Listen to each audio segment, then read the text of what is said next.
I'm sure some more people will be joining soon. I'm supposed to remind you that with this call, everybody's on together. So in theory, it would be nice if people muted themselves until you wanted to speak. But on the other hand, this is a very good group and we're well behaved at all times. Very few misdemeanors during all the collaborative meetings I've attended. So if people want to stay unmuted, that's also okay.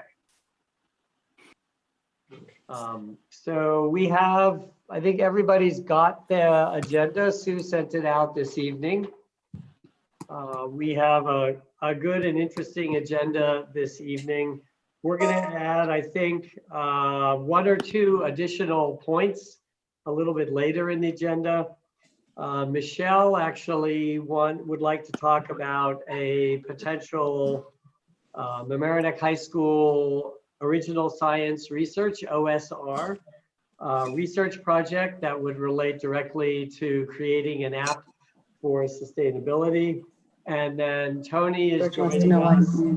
And I think Tony wants to talk about would probably like to talk about some of the sustainability and net zero infrastructural impact ideas that he's been promoting as well. So before we get started, as always, the first thing we want to do is to go over the meeting minutes.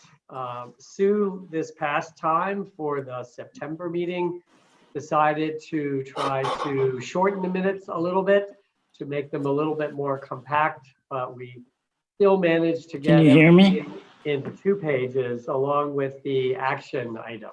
So I guess the first question is, has anybody taken a look at the minutes and any reactions to our slightly revised format?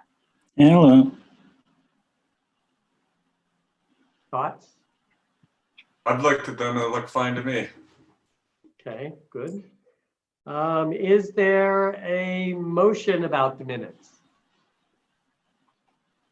Move to approve. Is there a second? Okay. Eliza, I think you're muted. If you want to unmute yourself, that's perfectly fine. All those in favor? Aye. Opposed? Oh, the dog is barking. The dog cannot vote twice. All right, we're going to consider the minutes approved. Great. So as we get started on the agenda, a couple of things. Nancy Seligson and I have had a couple of conversations in the last month about how things are going with the collaborative, how things are going with the board, how we can interact with each other a bit better. And out of that, a couple of things are going to be happening. Nancy would like us to reinstitute our annual budget proposal to the board, which we have traditionally done at the end of November. Hello. Approved in early December. And to do that, we are actually, she would like us to start that effort off by having me make a report to the board at one of their upcoming work sessions. So not sure just yet which work session that will be, although I do believe that it might be as early as a week from tomorrow, Wednesday, the 21st. So we'll be working on that after tonight, and I'll be sending around some drafts to everybody to take a look at. What we've done in the past is we've done a one-pager for the board. It combines our objectives, the key projects that we want and efforts that we want to spend time on in the year to come, and then also budget allocations for each of the projects. Apparently it's been very well received. We never get as much money as we ask for, but we never spend as much money as we get. So we need to do a better job at something in it. So look out for that. Okay. Arlene, I think you're first up on the agenda. Okay. Started talking about this last time about trees and a variety of things. Can you hear me? Yes. And there are sort of three parts to this discussion. The first part is that when we did our sustainability plan back in 2014, we actually had a specific goal for trees. We wanted to increase the tree cover in the town by about 10 to 15% over the following 5 years. We haven't really followed up on that, but it gives everyone an idea of the overall context of what the plan that we wrote and that the board adopted has in mind. I think, Arlene, you're going to talk about both a tree survey, and then perhaps Luke is going to join us and talk about the current tree law in the town and his assessment of it. All right. So, Arlene, go ahead. Well, first of all, Luke is not going to be here. Just let me know, because he teaches on Tuesdays and Thursdays. So he's not going to be able to join us.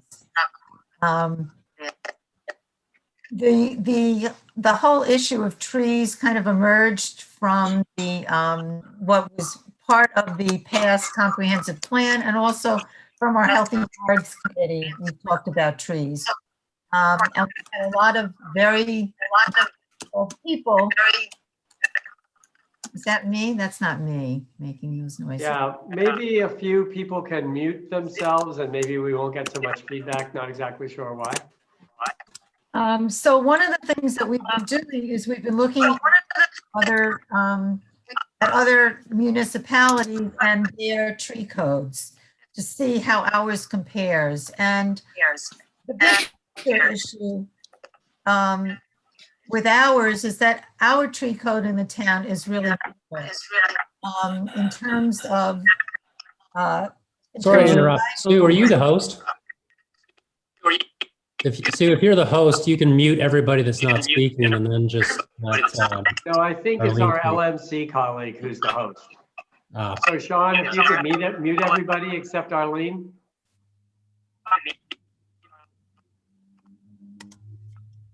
Okay. Like magic. So one of the big problem is that our code is really minimal in terms of guidance for our environmental planner on tree removal. So how does she make that determination? It's very vague. And I was talking to Luke about this too. There needs to be specifics because it's very arbitrary. There's no clear guidelines. So if somebody wants to have a tree taken down, you call the town and it seems like it just happens, which is not really what is supposed to actually happen. So we also were looking at other municipalities, and the village of Mamaroneck just upgraded their tree code. It's not, I don't think it's posted yet, but I was able to get it. It will be posted because I think it just has to get final approval. And their objective, which I thought was very simple, and it starts it off, it says the purpose of this chapter, meaning their tree code, is to preserve trees, to minimize damage to and removal of trees, and to increase the tree canopy of the village of Mamaroneck. And sounded good to me. We need to get our hands on our town's tree survey. We have not been able to. I tried and Sue tried. The one that has access to it is Liz Atchison, who's our environmental planner. She's been very busy. I think this is a big time for tree planting. So she said that she could not get to any of that yet, but we really want to see what is, how does it compare? What does a tree survey look like today compared to what it looked like several years ago, so we can see, you know, how far we are down. Now, interestingly enough, though, the village of Mamaroneck, they are aiming for 40% tree coverage. They're the only ones that gave a percentage. I looked at several different towns. They said 40% is really what you're striving for and should be the minimum tree coverage of a municipality. So that's what they are working towards. Our town does not replace the trees that are taken down. They replace some, but there is not enough money to replace it, so that's really left up to us residents. And we have to do that by paying for them through the trees for our town, and you would go through Liz Atchison. We had several questions that we thought needed to be looked at and compared with other municipalities. Several places have tree committees. We do not. We've got an environmental planner, and one of the questions that I specifically had it, are any of these people actually qualified to determine if a tree is sick? You know, I mean, the tree committees, and you have them in several different places, how, you know, they are kind of looking to make sure that there is some oversight, but who actually determines if a tree is sick? The only one that I could come up with was the village of Largemouth. They have a village arborist, and it says in their code, quote, any person may request to have the village arborist evaluate the condition of a park or street tree. This request must be made to the Village Department of Public Works. That's the only place. Otherwise, we don't have clear guidelines for somebody to determine if a tree needs to come down. Arlene, Yeah. can I interrupt because you're really Yes. going, I don't know who you talk to, but first go of ahead. all, our two highway tree men are arborists. So they are the Okay. ones that make a determination whether a tree comes down. 3, there is a Okay. budget every year for the replanting of trees. It may not be as much as you would all like, and that's what we can talk about in budget.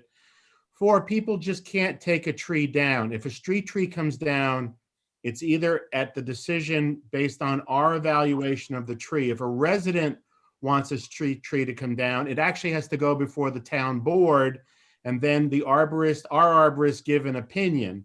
If someone wants to take a tree down on their property, they cannot take a tree down on a property of greater than 20,000 square feet unless they obtain a tree permit.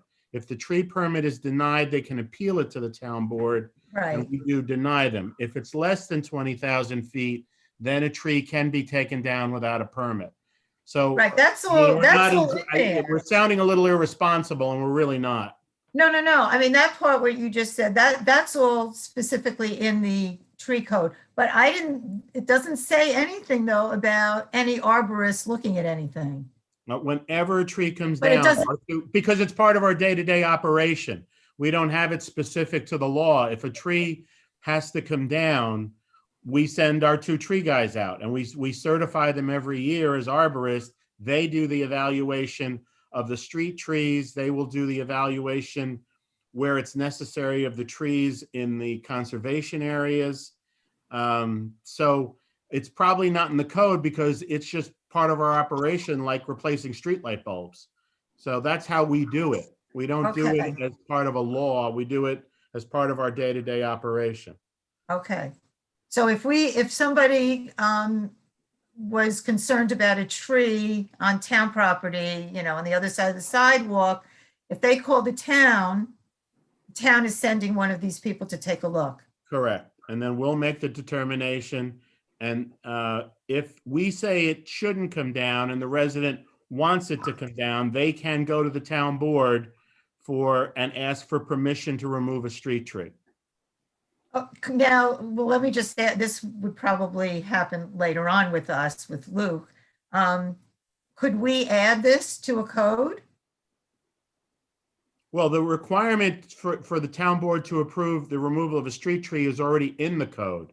Whether you want to, if you wanted to incorporate the fact that, well, I'm not sure what we would incorporate. I mean, if you want to set standards, I can see that going in the code if you want Right. to establish a percentage of coverage.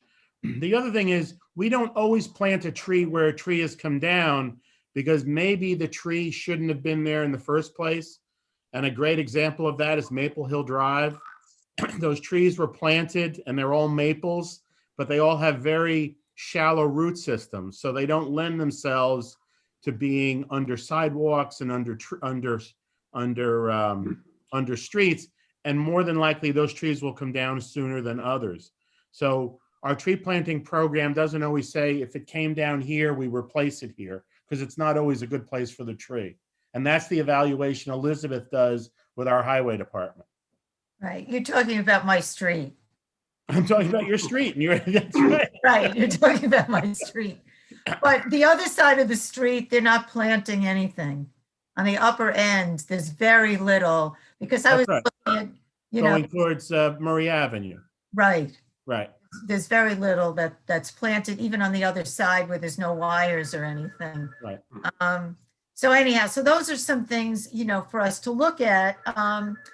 What was the other thing here? Okay. Then it says that the town, it says in the Trees for Our Town that there's a tree preservation commission. So while we have you here, Steve, what is that?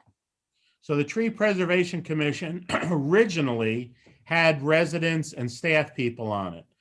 That group sort of petered out. So right now the Tree Preservation Commission is made up entirely of staff. It's Elizabeth, it's the building inspector, and then one of our tree people. And generally the commission is inspecting trees in connection with a new home that's being built, and the resident wants to, or the owner wants to take down a bunch of trees on the property. We'll go out and say, well, this tree is okay to remove because it's in the footprint of the home, but the tree that's 30 feet away is fine, it's healthy. So we may say, no, you can't take that tree down. And as I said earlier, the resident, the property owner has the right to appeal that decision to the town board to remove a tree. Okay. All right, because that was, because people, nobody really knows this stuff. You know what I mean? I was looking at this and it's not clear. for a lot. Maybe what you ought to do is when we, at some point, why don't we get you in here and we'll walk you through the process of how it works on a day-to-day basis. And maybe that'll clarify for you what changes may or may not need to be made to the code. Okay, well, and Okay, Luke would have to be in on this. that's fine. Yeah. That's fine. Right. Let's unmute Michelle. Can you hear me? Yes, good. Okay, I think that one point, Arlene, that you brought up that would be great to add back in is where trees have fallen during storms and where a neighborhood or people want to add more street trees. When I spoke to Elizabeth, I guess it was more than a year ago now, that whole program that we used to have as flyers that were at the town center has now gone online. And the deadlines for ordering those trees are very strict. So if we could have sort of a heads up of when those dates are and when people who want trees to purchase trees or whether a community wants to purchase them. I think in Hall Park, we have some streets Mhm. that are now bare from Right. trees falling over that we can have them put in. We've been closed out a couple of times, and they plant in the spring and they plant in the fall. They do feed them the first year, but we had a plum tree put in and a cherry tree, and the town has now taken off the better part of the bottom of the trees, just in their maintenance of the street. So if there's a way, Steve, I'm happy to sit in this meeting with Arlene and Luke where we can talk about the placement of some of those trees so that we can clear the wires instead of planting the trees right under the wires and figure it out. I mean, I would think that Elizabeth would have a footprint that she could just print off for you of what we had 10 years ago and what we have now. She's pretty organized, and the tree program is really important to her. So I think maybe it's a matter of setting a date and having her meet and go through them. There's a pretty nice variety of trees that are available, but they don't always get everything that they have on their site. So it sounds like we have 2 or 3 different streams of conversation here. There's a stream about looking at our code and seeing what improvements could be made. There's a conversation about how to increase the tree cover. There's a conversation about what the process are and what some of the organizations and key people are that exist in the town and how we can get better communication and knowledge about that and get that out to the community so that people can help take a more advantage of it. And then there's also the nitty gritty of street by street, neighborhood by neighborhood, where do we need some trees? How can we plant them? And more of a, maybe not a grassroots effort, but more of a tree roots effort. So yes, Eliza, go ahead. I just wanted to ask Steve a quick question about the permitting for residents when they want to remove a tree, because when I moved to Larchmont 20 years ago, I was told that by my real estate broker, I remember. And then everyone I've spoken to since then has adamantly denied that that's a thing. And I know many people who've removed tons of trees from their property and no one's filed nothing, Zippo. And so I'd like to hear more about that process, and I'd like to be able to send people to where that information is. And I think it's super important, but I don't know a lot about it. Well, again, the threshold is half an acre. If you own less than half an acre, you do not need a permit. If you own more than half an acre, you need a permit. Now, Oh, I'm so not that's going to most of tell you Larchmont somebody is never less, took yeah. trees down illegally in the town. Where we've caught them, we've dealt with it, but you don't always catch them. But that's the threshold. So where you say people haven't, no one you know has filed a permit, I don't know how big their lot is. Right, yeah, exactly. That's a key piece, yeah, okay. Makes sense. Now, one of the things that was also discussed, Harry McKinney she's working, she couldn't be here and she's not done with it, but she started a tree survey just of her. She lives on Rocking Stone. She's the one that does the plantings at Murray, and she works in this field now. So she started a survey just of her local area, and she wanted to complete that. And she's doing it with a daughter who's a high school student too. So that would be kind of interesting to kind of see what there is now and add that or combine that with whatever the tree survey from the town tells us also. And the other thing was that we gleaned from speaking to a couple of these people, some of the suggestions that we've had were to try to buy, like you were saying, Michelle, also for us to try and get our hands on a large amount of trees at a discount so that, you know, residents could put in their own trees.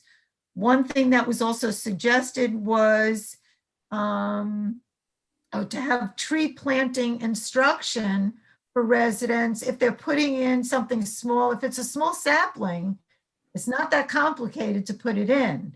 And but of course you want to do it properly. You don't want to damage it. You don't want to have you don't want to have compost or topsoil too high up. You're going to have a dead tree. But a couple of simple pointers, and people could put in their own trees, because sometimes, especially this time of year, it's very hard to get them. They are booked solid. So if you want a tree put in and you don't have a regular, gardener, you may be out of luck.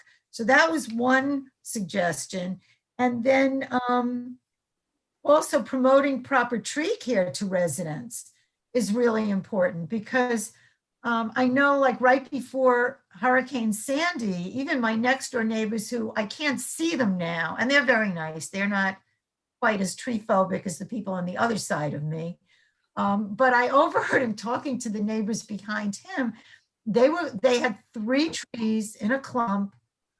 I know one, at least one is a hickory, but 3 healthy trees in a clump. They were taking down at least one of them in preparation for this storm and topping another one. 2 bad moves.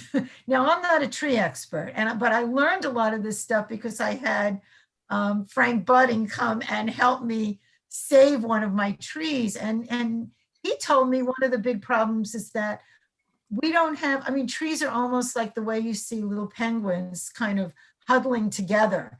They need to be together. Otherwise, they're really exposed to the elements and they can come down in a storm.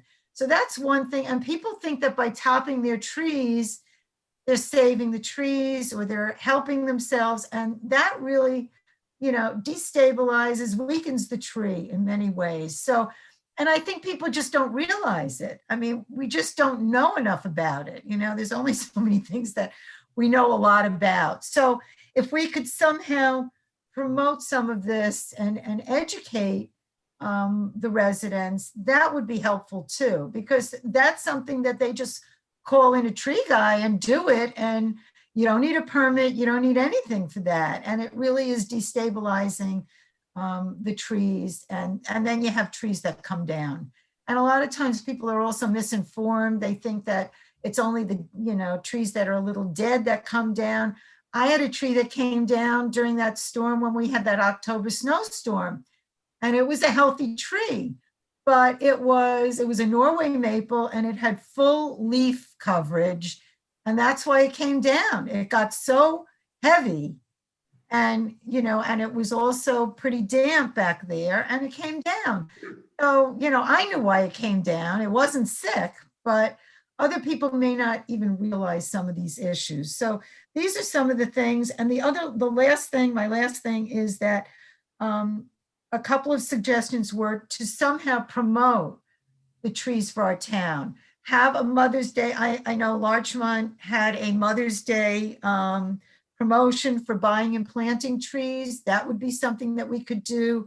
Actively promoting the trees for our town, for whether it's for an anniversary, a memorial, a graduation, a birthday, any of those things. I mean, I didn't know that existed until I called the town because I wanted to plant a tree in memory of my daughter. And that was how I found that out. And Liz worked with me and, she found a spot and we planted a tree by the brook, put in a plaque. But, there's a lot of places, if you're willing to buy the tree, that really add to the leaf, the tree coverage. And it's a really nice thing for, you don't need another scarf or another this or another that. Plant a tree. My kids have also, they made a donation in the city for the, the restoration, the New York City Restoration Project. And these are really, if people know about it, it's a way for people to, donate. It's worthwhile. And it's really a lovely kind of a gift. So anyhow, that's part of it. So Tonight. good. I saw you, Michelle. So quickly, and then I'll sum up so we can move on. Go ahead, Michelle. Steve, you may be able to discuss whether Larchmont's part of the National Tree Program, if we already have that in place. And Larchmont or the town? The town's a designated tree city. Yes. Okay. I don't know about Larchmont. I'm sure they are, but I'm not sure. Okay, so we could promote that, Arlene. Right, we could promote that. Okay, so let's just hear. I think a lot of people seem to be interested in this. So trees as a subject, the different kinds of things we talked about this evening. Do the collaborative members that are here, do we think that this is a worthy subject that we can organize a team for and figure out how to move forward? Anybody want to say yes? Yes. See, some people Yeah. have said yes. Okay. Yes, definitely. Anybody want to join Arlene on this? I think Michelle, you seem to be interested. Who else? And I know Perry was very interested in organizing something. She was looking for some people that would be interested in this. She's not in the collab, but she's very active. She's active at Murray and she's, she's very knowledgeable. Okay, so far Arlene, Yeah, Michelle. it's Matt Thomas here. I do a lot of work with Perry at the Murray School Garden, so she'll be very upset if I don't raise my hand. Okay, good. And Michelle, by the way, while I've got the floor, Michelle, I seem to have lost your cell number. I'm so pleased to see you on here. Can you drop me like a text just to remind me of your cell number so we can catch up? Thank you. Okay, great. Why don't we, that's terrific. So I think we've got 5 or 6 people organized, and Arlene, you and I will catch up later this week.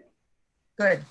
The next subject we'd like to talk about is the community marketing, social marketing webinar that a number of us joined in and followed, I think a week or two ago.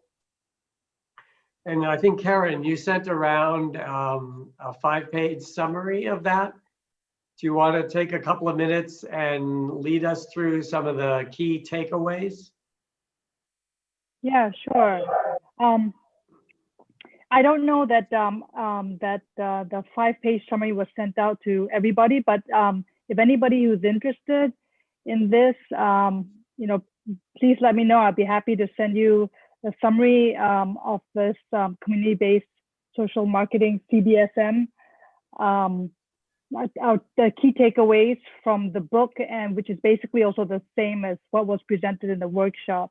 So just let me know. And I've also got a copy, a PDF of the book, and another 11-page summary by the author as well. So just let me know if you're interested. I'm happy to send it over. But basically, just want to let everybody know that, Nancy had extended the opportunity for interested members of the collaborative to join in this free Zoom workshop on community-based social marketing, which we abbreviate as CBSM. And that took place September 21st to 23rd. Aside from Nancy, there were 5 of us from the collaborative who participated in this. Sue, Odierna, June, Michelle, Elizabeth, and myself. So now this workshop was run by Doug Mackenzie Moore, the founder of CBSM and the author of 3 books on the topic, including the one Fostering Sustainable Behavior and Introduction to Community-Based Social Marketing. So this has become apparently requisite reading for those who deliver programs to promote sustainable behavior.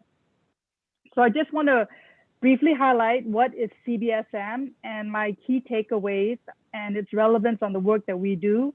I'm sure the others who were there, please chime in as well.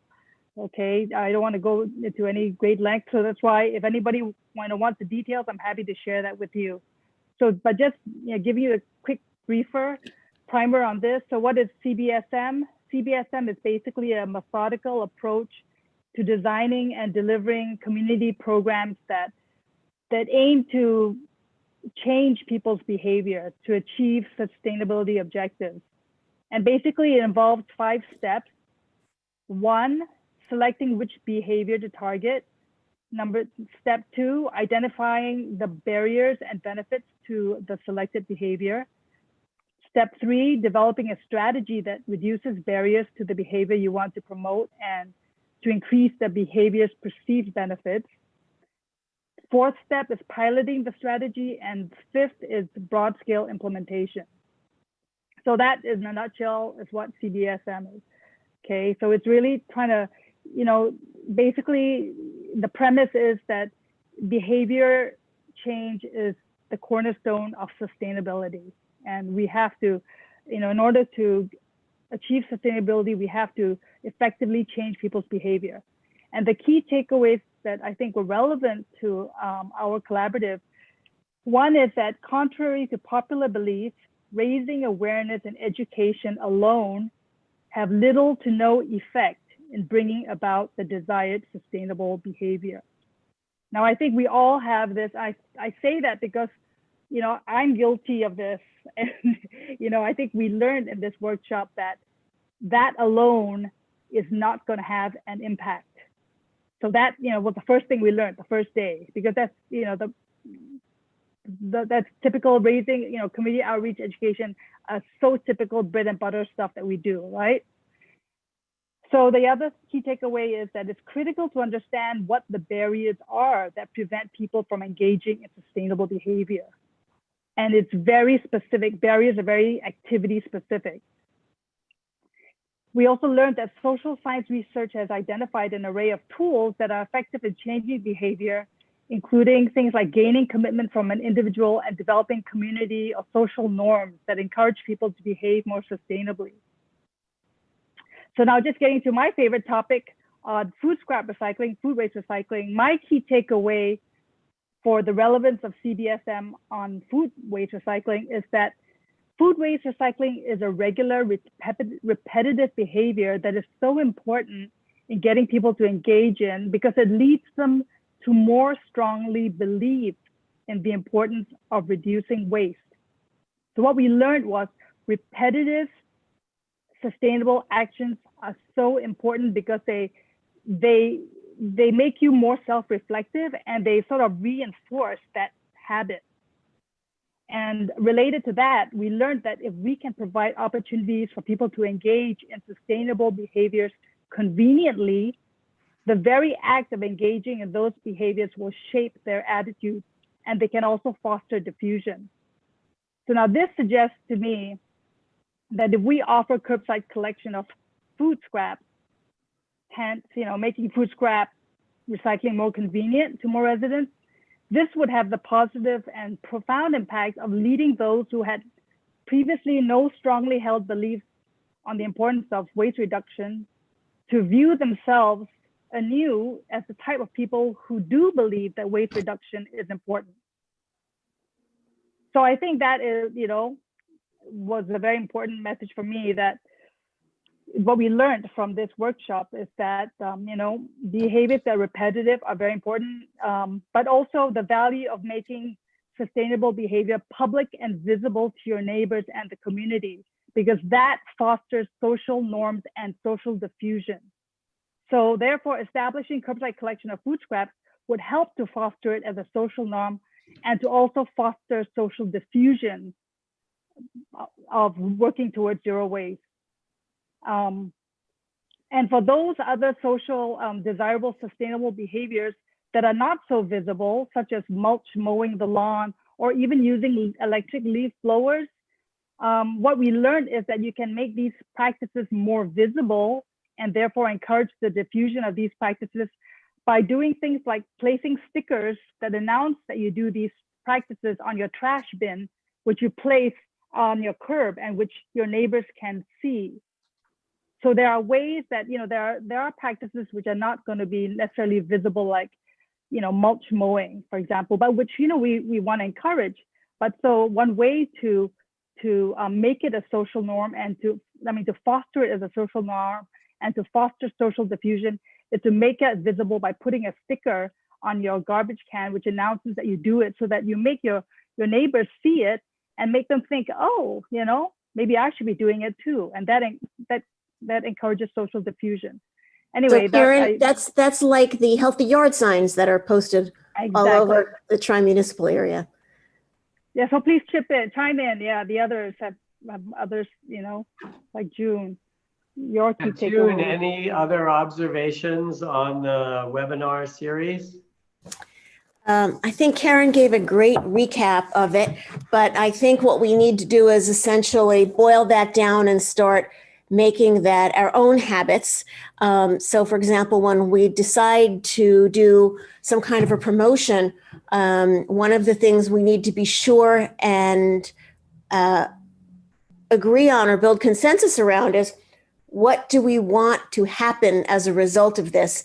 And then we have to build that pathway. We have to create opportunities along the way to gain commitment and to make it easy for people to engage in behavior. So whether we want hope that more people will bike in the town of Mamaroneck, or that more people will be respectful of the tree population, or reduce their use of pesticides or herbicides, we need to really think it through, from putting the message out there to fostering behavior and reinforcing it as well.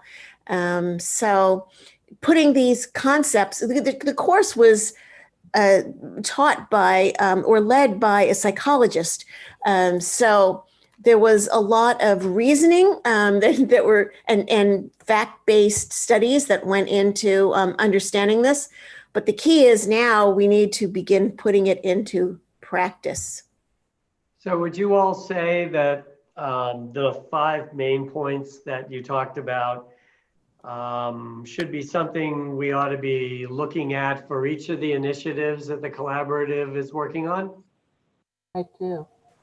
Yes. I think Yeah. that Karen did an amazing job of distilling the information down into what she just reviewed with us. And I think it takes a little, some of it's a little counterintuitive. So it will take some formatting a process and working as small teams for each of the initiatives in order to come up with what the barriers and benefits are, and then to structure a program that will work and can be public. And it will take a while to get it all in place. But I think that the most important takeaway for me very early on was that, I think if people have information, they're going to decide to do the right thing. And it isn't just the information. They really need more of a structure to be able to understand what needs to be done and to see a population buy in. And that hopefully at the end of the day, you have a population that is become responsible, sustainable group. But this is not a 1-2 easy program, I didn't think. Maybe Sue, you think differently, or Karen, but I thought this is a real job. Okay, good. And as I think, June, you're fond of saying, at the same time, it sounds like that we're trying to pick a behavior to modify. We ought to try to identify what success looks like and what the modified behavior actually is. Okay. Yeah, I agree with that. Okay, so I think this might be something that we can build in to our plan for next year, and on a topic by topic basis, try to figure out how we're going to use these tools. Good. Okay, so we're going to move on to the next item on the agenda, which is a series of things that relate to sustainability, resilience, and quality of life. But while Steve is still with us, Steve, you're here on my, there you are. Frank Owens chatted me up and wondered whether you could give us just a quick update on community solar at Homix. Okay, well, we're actually in a very good place on the community solar. We completed the inspection of the Homix roof, and it was determined that the roof was in good condition, that the coating, while it could be replaced, has no real value structurally. It was really, the roof was coated really as an energy conservation measure to reflect light as opposed to, and heat from the sun as opposed to absorb it. So now that the roof has gotten its clearance, the Sunlight General is going to go ahead and complete their construction plans. They also are working with Con Edison. There's a couple of questions that are coming up about whether they will, Sunlight General will bring in its own transformer, or whether we may actually connect to the school district's transformer. So that is the conversation that's going on now. What they told us at the end of the meeting is that they're probably looking at construction sometime in February or March of next year, depending on the winter, because they still have some permitting to go through with Con Edison, and obviously they have to develop the final electrical plan for the transformer. So we're in a good place, and they are they're going to be working with Sustainable Westchester on the marketing. Well, actually with Nina Orville. I don't know exactly whether it'll be Sustainable Westchester, but they're going to work with Nina on the marketing of the plan. Okay, well, that's great. So maybe, obviously the marketing has to happen and the whole Con Ed interconnection has to happen. But you think that we'll be able to see solar on the roof, even if it isn't exactly pumping electricity back into the grid yet, by sometime in April or May of next year? Yes. Well, that'd be great. I mean, unless there's another hiccup, I would think that's a strong possibility. That's terrific.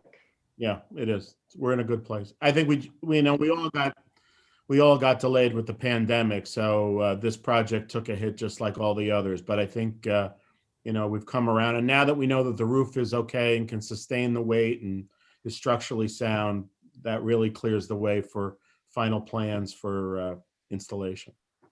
Okay, great, great. Steve, that's, Can I ask, I think, when I was, went over and saw the roof with Robert Wasp, I guess one of the things that was, he had mentioned was that I think the roofer GAF had suggested that we might want to put on some additional coating to extend the life of the roof. And was that talked about at all? It was, but it really, frankly, it sounded like GAF just wanted to sell product because they weren't really the people that were going to do the installation.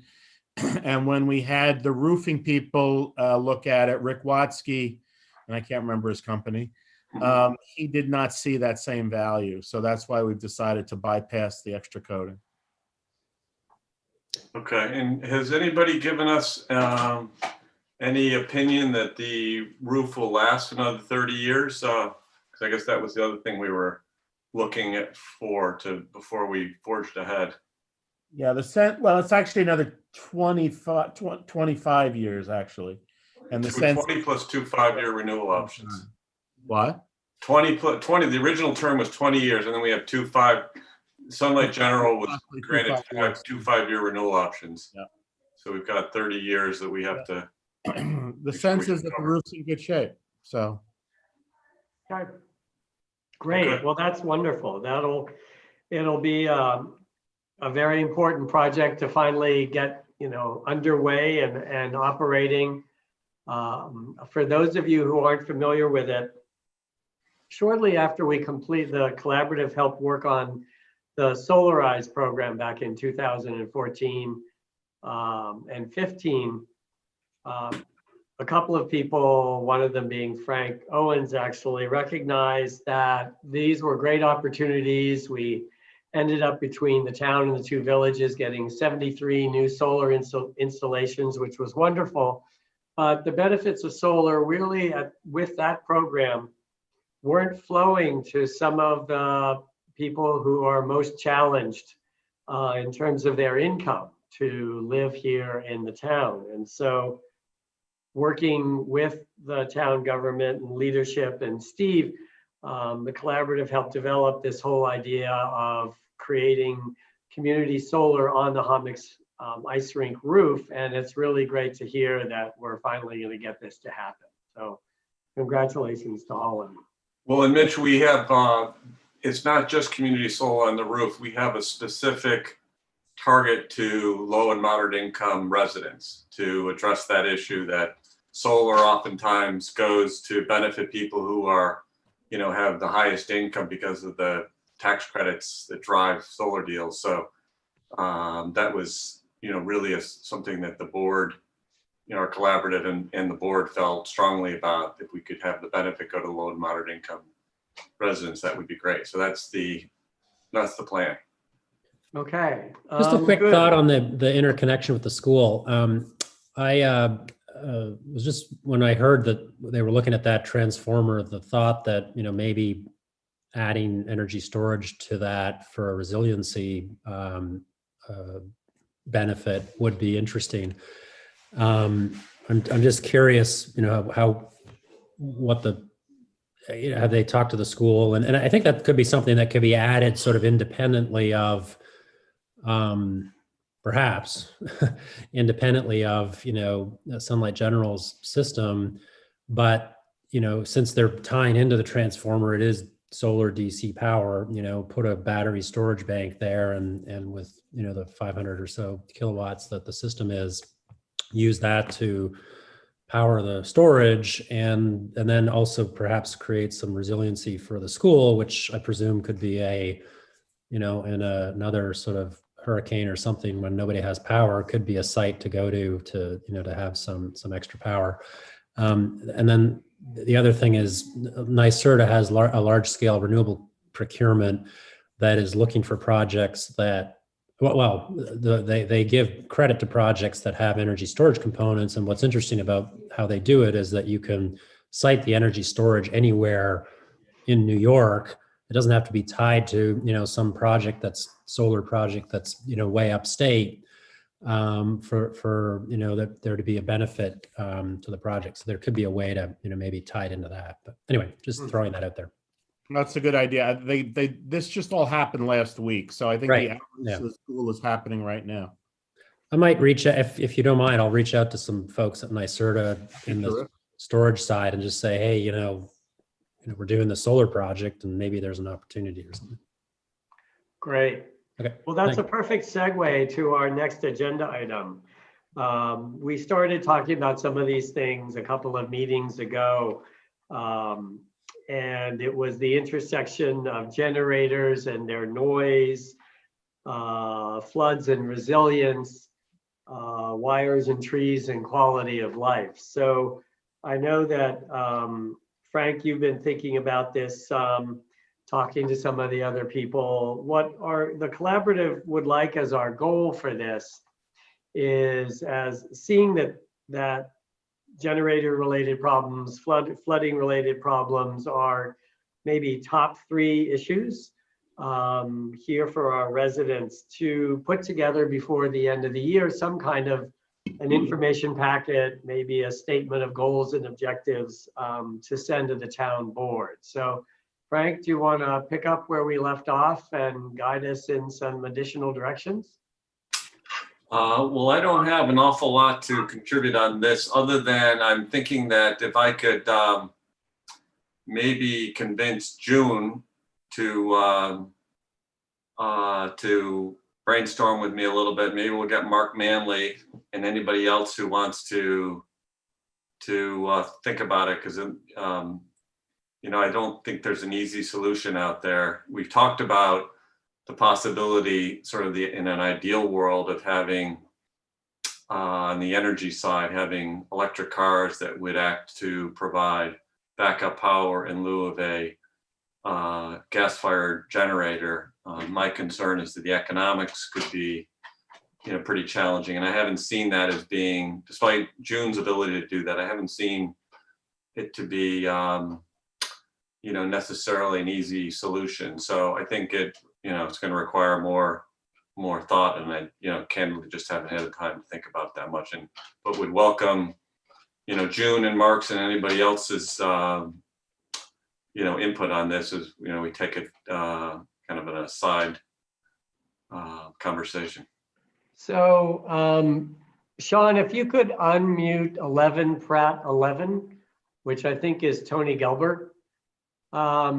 Tony, we were talking the other evening, and you were mentioning this idea you had related to home renovations and trying to distribute and generate more enthusiasm for small scale resilience on a property by property basis, with the idea of something about solar light poles and something about 1 kilowatt for every household, and how would that really help to generate more enthusiasm for this? Could you talk a little bit about that?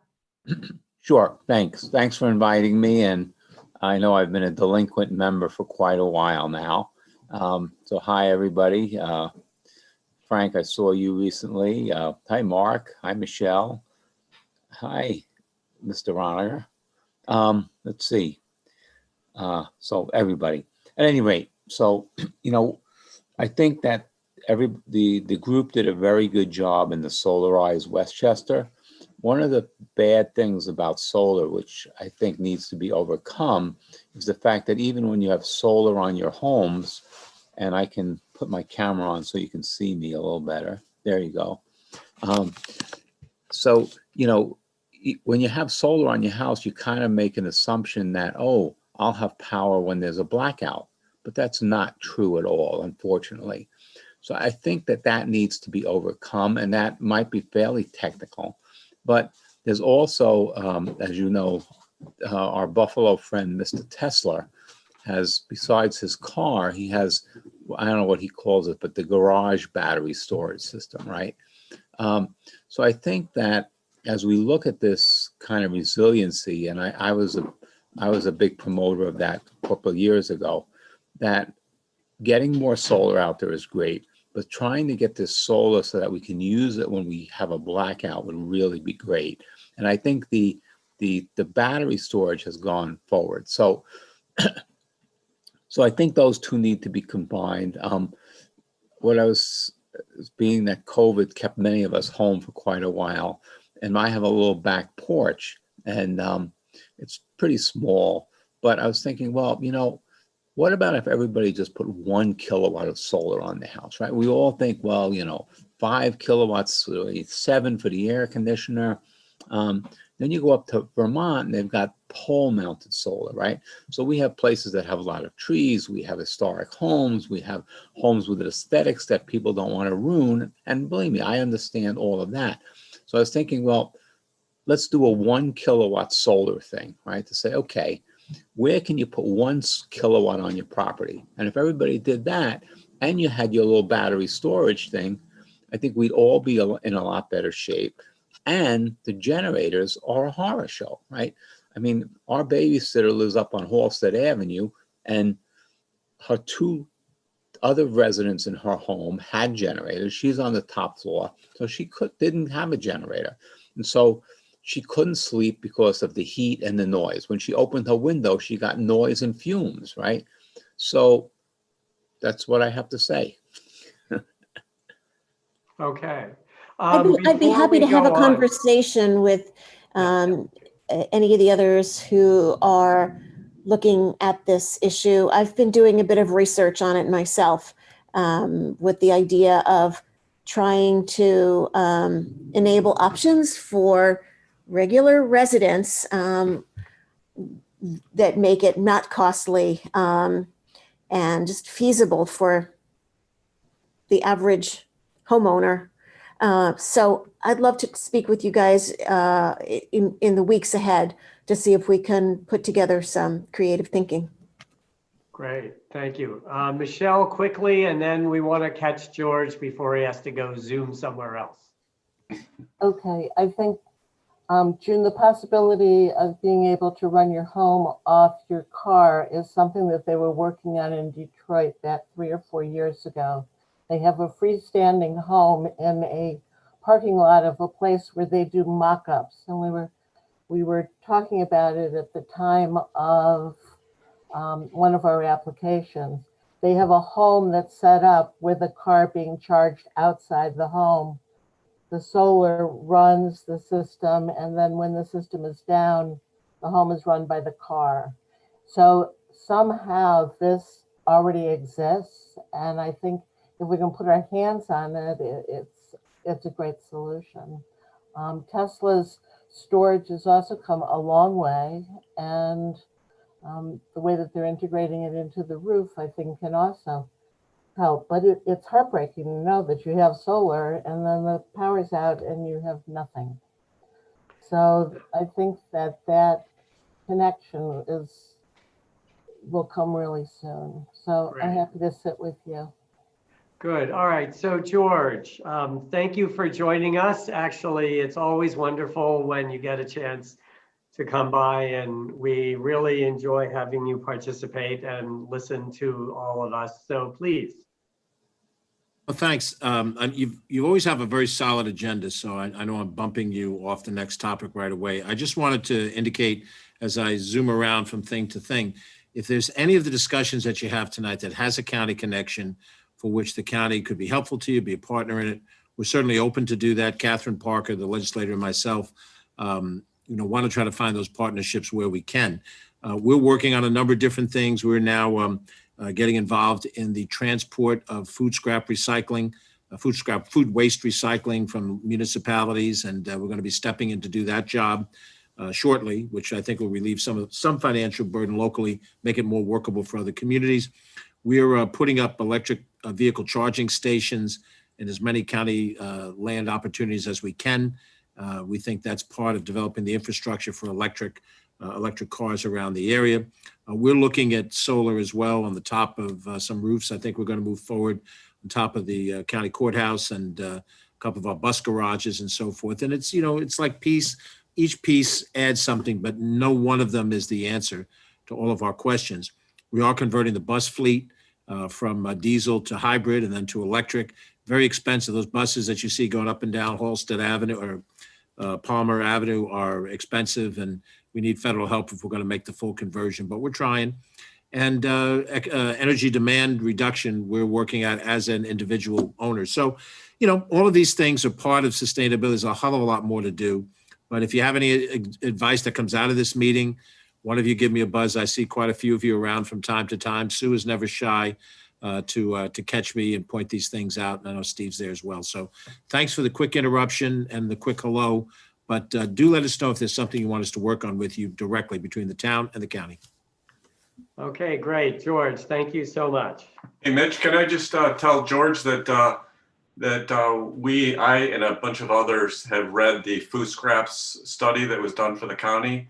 I just think that was a great report, and it really gives, it's nice that it's generally available. It gives anybody who's interested in perspective on what's going on at the county. And I think from my perspective, it allows us to kind of better have a sense of what we're doing locally and how that might fit into a bigger, countywide solution. So I think that report was great. Thank you for doing it. Thank you, Frank. We're committed to the idea. We were able to negotiate a carve out of the way we dispose our garbage so that we have enough to be able to use for composting. And we're doing a composting facility over in our Grasslands complex, which will probably contract out to one of the communities, maybe in Elmsford or something.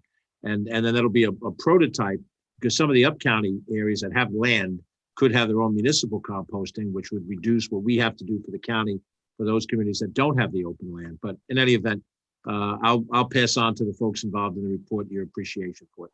Yeah, thank you. Okay, great, thank you. Okay, our next topic also brings together resilience, sustainability, and quality of life. It's the Boston Post Road. And again, we've started talking about this a couple of months ago. At last month's meeting, we proposed to Nancy and to Jeffrey King, who was with us at that meeting, the notion of a litmus test that AKRF would do for only about $2,000 using existing state DOT traffic data to see whether in the curb to curb distance on the post road within the town, we could transition from 2 lanes in each direction to a lane north, a lane south, a joint left turn lane, and then that would give us some room on either side for buffered bike lanes. Certainly, Nancy and Jeffrey were keen on that. I've talked to 1 or 2 of the other board members. They seem to be interested in it. We were asked, the collaborative was asked actually to go out and see whether we could get some support or facilitate the support of our neighboring villages, because the proposal for the litmus test would be from the Rye border to the New Rochelle border. So we've had a few starts and stops with that one, and from the collaborative's point of view, we need to kind of back up a little bit and work with the town board to make sure that they can hear from the leadership of the other 2 villages on this, so that we can get that to move forward before the end of the year. But in the meantime, in the last month, we started talking about streetscape, and because curb to curb is only one piece of the post road, the next piece is what happens between the curb and the adjacent property lines. And then beyond that, it's what happens inside the adjacent property lines, zoning, land uses, height, bulk, setbacks, and all of that. But George, we asked one day what people had in terms of visions for the post road. So could you talk about yours a little bit, some of the ideas you have? We were talking about trees before. I'm thinking trees, and I'm thinking certainly if we can widen the sidewalks a bit, perhaps some benches, maybe even artwork, but I'm sure people could come up with ideas. This isn't the area of my expertise. And what's the situation with the comprehensive plan right now?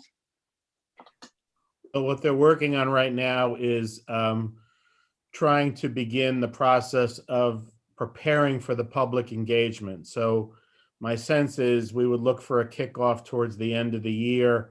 The consultant is contracted, so all we need is for them to start the process of preparing their information. We did put the program on hold for several months because everyone was caught up in the pandemic, but it looks now that, I won't say that the pandemic's become routine, but now I think people would begin to focus on becoming involved in the town's comprehensive plan from a public engagement sense of it. So all the things that you've listed here really get studied in that comprehensive plan. The question of what the zoning should be. There was a change in the zoning about 5-6 years ago when we allowed for mixed use development. Obviously the Boston Post Road has become a very sensitive area. I don't have to tell any of you, there are more and more empty stores along the Boston Post Road in the unincorporated area. And that's cause for some real concern. How should the zoning change in order to sort of reinvigorate the economy of the Boston Post Road, but also look at things as housing and where can we put mixed use development and have it be compatible with the rest of the town. So it's all sort of tied up in one ball of thread here. The reason I ask about that is as we look at the Boston Post Road, it seems to me that we ought to look at how the Boston Post Road looks, whether it can be turned into something that's really attractive rather than something that isn't. I have a dream that it could be a really attractive place that people would want to come, and it would probably be good for business also. I would imagine that the businesses on the Post Road would be interested in that. Well, the last streetscape was done in the late 90s, early 2000s, and that's when we did the stretch from Lexus up to the Mamaroneck Village border, and then we did the stretch near New Rochelle about 2 years later. But yeah, I'm sure it's time for a little bit of an upgrade, and but that's something that you probably would do as part of a comprehensive plan too. All right, I'm on mute. I would want people to do some thinking about how to beautify the area, and I'm sure if people thought about it, they'd come up with more ideas.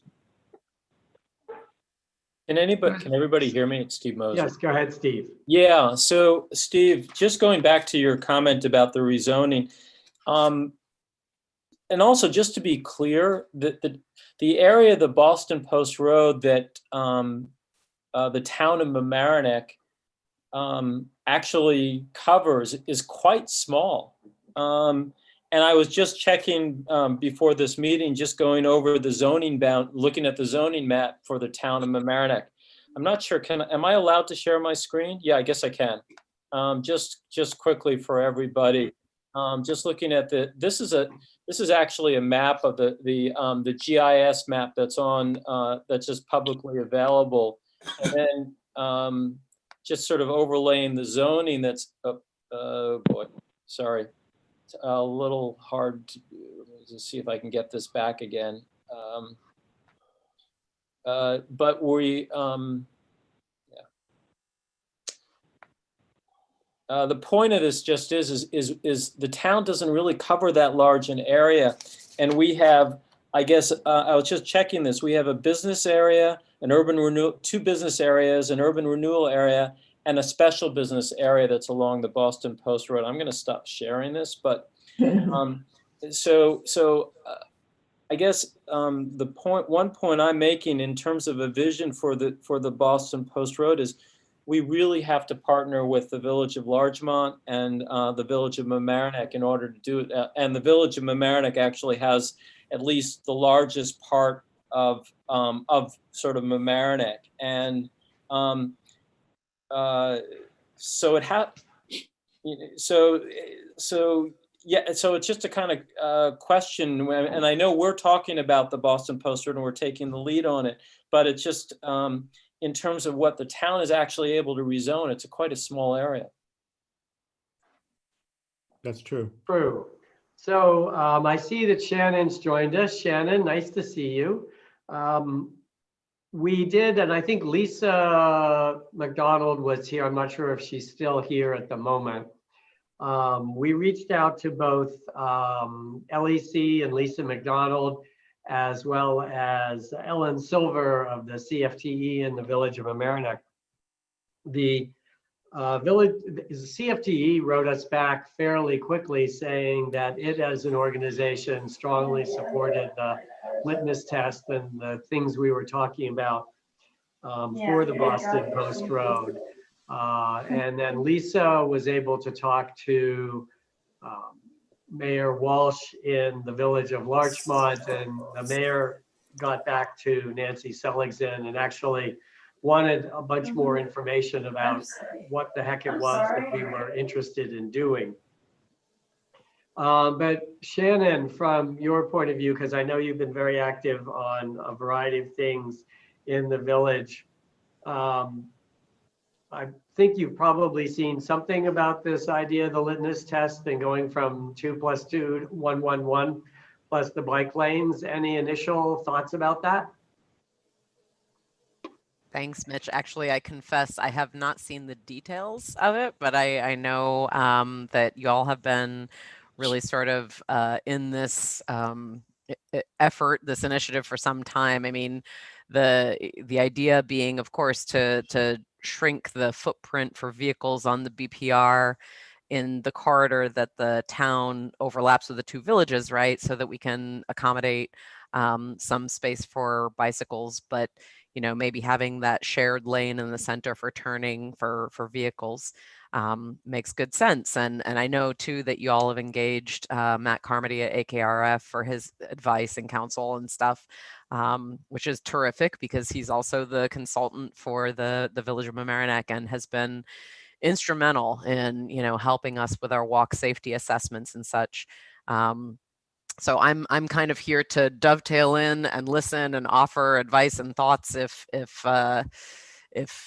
they can be helpful. But yeah, no, I was just excited and curious when I saw it on the agenda tonight, and want to play a part if I can. Well, so to that event, Shannon, why don't I, and you too, Mark Carell, now that I see you again, we'll email you tomorrow the information that we put together on this, the proposal from Matt, who sent one to us. And then based upon some things that Matt did, we did a couple of visualizations of what we're talking about. And what would be great, and we're happy to chime in on this, is if between you and Ellen and Mark, somebody could talk to your mayor.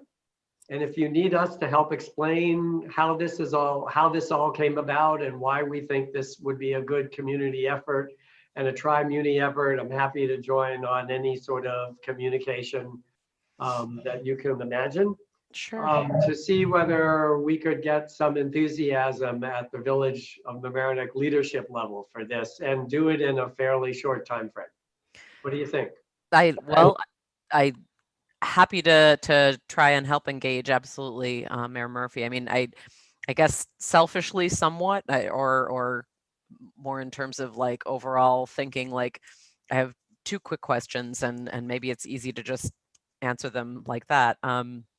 I mean, has there been any thought given to being able to take advantage of NISDOT's waiver right now in terms of COVID-related exemptions, where certain spaces are being allowed to be reallocated on state roads, state routes, to better accommodate non-motorized transportation, just because it provides safer social distancing, right? And I know that this is an exemption that they put in place, I'd say about 2 months ago now.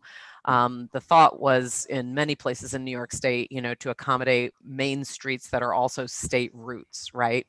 Where downtown areas that want to take advantage of outdoor dining, just better outdoor facilities for pedestrians and cyclists to be able to move safely, socially distanced, can be accommodated. But, that, of course, makes one think, well, okay, if I'm going to ride a bicycle, and Karen can attest, I don't necessarily want to start on Route 1 in Larchmont and stop on Route 1 in Mamaroneck. Like, I want to keep on going, Right.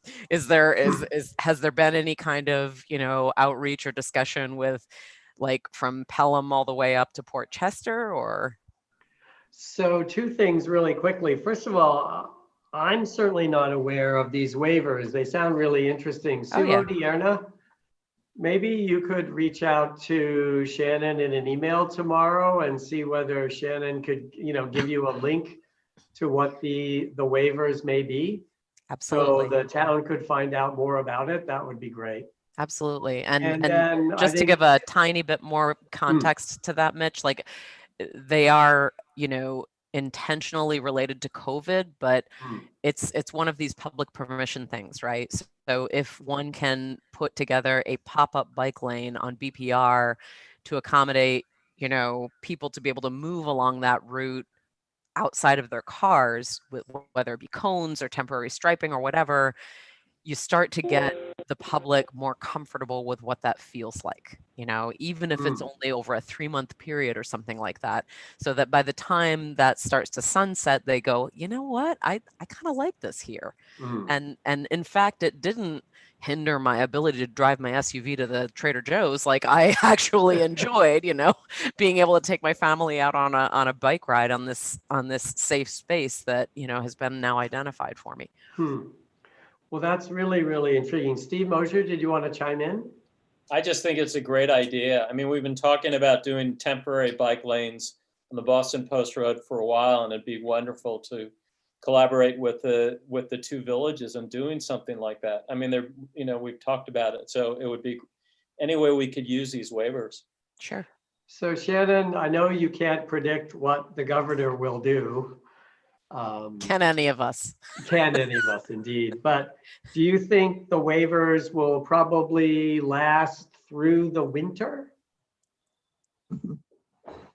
Absolutely. I mean, look, I don't see any change in the operating theater, at the state level for certainly the next 3 to 4 months. And I mean, as you all know, just, watching the news, sadly, the likelihood is that our current sort of approach is going to be the same for the next 6 months at least. Shannon, just a specific question. These are waivers from the state, so this would apply to state roads. That's right. That's right. Of which Boston Post Road is part. It's a U.S. route, but maintained by NISDOT. So, whenever, for instance, in the village, we were looking to get an all pedestrian walk signal for the intersection of Fenimore and Boston Post Road, and were hindered by, a NISDOT engineer that was like, no, it cannot be done. There's no way. So I mean, it's no, I mean, there's definitely, authority from their office. So. And what about Westchester County? Because we just had George Latimer on here before because, If the county plays a role, he's said that he would be supportive. I'm sure you all heard the same. He hops in on my traffic commission meetings every once in a while, So. Well, that's great. So, so I don't know if Lisa is still on, but Sue, let's you and I make sure we get the word out to Lisa McDonald, and when Shannon sends the information back through, let's see what we can do to get it over to the Larchmont Environmental Committee to see what we can do. At least don't know about Pelham and don't know about New Rochelle or Rye, but if we can get from the Rye border to the New Rochelle border, that'll be a big improvement. Okay, good. Let's see. At this point, we're actually doing amazingly well on the agenda. Michelle, where are you? There you are. Hey, Mitch. So Michelle actually had a really interesting idea that she wanted to talk about last month, but we ran out of time and the sun ran out of the sky. So we had neither daylight nor time to do anything about it. But Michelle, tell us about your notion about original science research, the high school, and an app. about sustainability? So it has evolved a bit over the last, I guess, 4 or 5 months. Originally, there was a group of guys at the high school who wanted to engage in a hands-on project of green infrastructure within the town of Mamaroneck. And they were sort of really directed towards rain barrels, impermeable paving, and a hands-on approach with residents. And then COVID hit, and that sort of stopped. It has evolved into something that's similar to what another team has been working on in the village of Largemouth, which is an app on green infrastructure. And it would be for residents, and it would be something that is solely for the town and the 2 villages. It would be a go-to site that's divided into probably 5 components. They've also been working on giving this to the collaborative and saying the collaborative can add their projects onto this as well. So it isn't just green infrastructure at this point. Green infrastructure is one of the 5 units, but that it can bring in the healthy yards and the low impact development. It can bring in the solid food waste and composting. It can really adapt to any of our projects. We think that it's easiest if we start with 5 headings, and then we've broken them down into 3 projects per heading, and that a resident, I'm not sure, the people from the village of Largemouth may be familiar with it. It's the app is called Glide, and the village of Largemouth is using it as a communication tool with their residents about things that are happening. It's actually, if you go onto the village website, I believe you can join in, you can just slide into it and you can see all the different ways that you can use it. So it would be a way for people to be informed and to know within each section and each project, the tools that they need, the costs that are implied. If it means there's a video of how to install a rain barrel, that can be on there and it can grow. So this is a group that they're seniors. They are going to wrap this up by the end of the year and then pass it off. There may be one senior who could continue through the summer and train a junior or a sophomore. It's a 3-year program there, and that we could really use it to educate people who want to get involved. That's it. So Michelle, at this point, what can the collaborative do, or what should we do? Well, I think they would like some feedback of whether the collaborative is interested in participating in it, or whether they should just proceed as green infrastructure, whether we would use it or have any need for it. So I think that's what they're looking for from us. I think they're committed to going ahead and at least doing the green infrastructure piece. So can you get to us maybe tomorrow through Sue, the link, et cetera, et cetera? Absolutely. And then Sue, maybe you can pass it around to everybody who's joined us this evening. Sure. And let's see, it's going to be Wednesday. Maybe we can give people about a week or so to try to experiment with it, and then send comments back to Michelle and me and Sue. And then we'll figure out what we hear, Michelle, and figure out what to do next. Thanks. Thank you. Okay, great. So I think it's our last major agenda item. It's kind of a roundup of updates. There are 3 things here, talking about code revision, talking about leaf blower education, and then Karen snuck in earlier in the agenda a few tidbits about the Largemouth Mamaroneck Joint Garbage Disposal Commission. So no demerits for you, Karen, even though you did sneak that in. So Eliza, do you want to, since Steve is also here, maybe you might want to start out by asking Steve where the town might be in terms of thinking about changing the wireless code. Well, basically, that's the question. Thank you for asking it. I listened to most of the town meeting, but it happened at the same time as the debate, so I missed the end. But my question is just, are you guys at the pre-contemplative stage? Are you at the discussing it as a thing you want to do stage, or where is it and what are people thinking at this point? Well, the board established is putting together whether to establish a moratorium on future cell sites. They did exclude the Bonnie Breyer site. We did get a draft of so that will go forward. There's a certain demand for that, both from the residents and from our own public safety needs. In terms of going forward and looking at the law, that's something that we probably are going to do. Just not a question. It's just a question of when to do it. We are trying to kickstart the comprehensive plan. We've got budget coming up. So, but the board did discuss putting it on the agenda to look at a redraft of our law to see what it really needs. Right.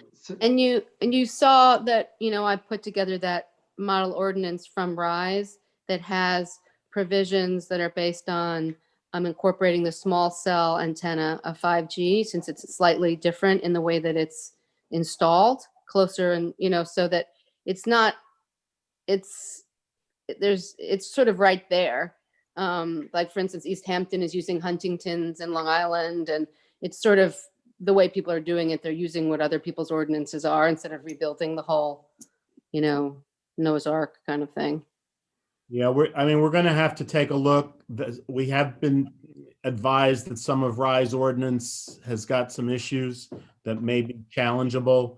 So, it's like anything else. With all due respect, you put 4 lawyers in a room, you get 15 opinions.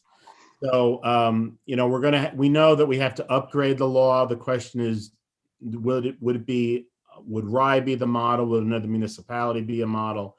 And how do we address 5G? Yeah, absolutely. And that piece, just so you know, we met with the people at Rye who wrote their code, the EPA attorney, and we made the changes based on what they said were being challenged. Just so you know, it's not just Rye's code; it's Right. Incorporated in there. Just so you know that.